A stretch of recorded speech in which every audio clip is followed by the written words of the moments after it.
అవును sir. పుష్పలో Keshava character first మిమ్మల్ని అనుకున్నారని తెలిసింది.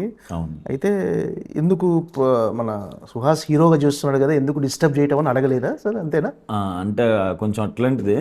బట్ అదే టైంకి కలర్ ఫోటో అడుగుతుంటే నేను వీళ్ళు సందీప్ వాళ్ళ మీద సిరీస్ అదేంట్రా నేను ఇంత బిజీ అవుతున్నాను.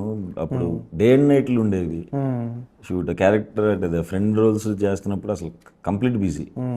ఇలా ఇన్ని చేస్తున్నాను, సడన్గా హీరో అంటున్నావు, ఇప్పుడే స్టార్ట్ అయింది నాకేమో కెరీర్, ఇప్పుడే డబ్బులు చూస్తున్నాను, ఆపేస్తున్నారు ఏంటి అది ఇది అని అంటే, ఇంకా మాటలు అది కాదురా, నువ్వు హీరో అంటే అలా ఏం చూపించట్లేదు, నేను ఇందులో నల్లగా ఉన్నవాడే కావాలి అందుకే అడుగుతున్నాను అని చెప్తుంటే, నాకు మా పెద్ద సినిమా అవకాశం మిస్ చేసేస్తున్నారు అని చెప్పి నేను అనేవాడిని. మనసులో కూడా అనుకున్నాను, నా పెద్ద సినిమా పుష్ప మిస్ అయిపోతుంది ఏంటని.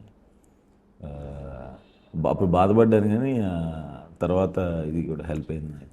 ఓకే. అంటే అడిగితే చేసేవాళ్ళ పర్ఫెక్ట్గా చేసేయండి అని, అంటే సుకుమార్ గారు లేదు నువ్వే చేసేయాలంటే చేసేయచ్చు వాళ్ళ? చేసేసేవాడిని. ఓకే.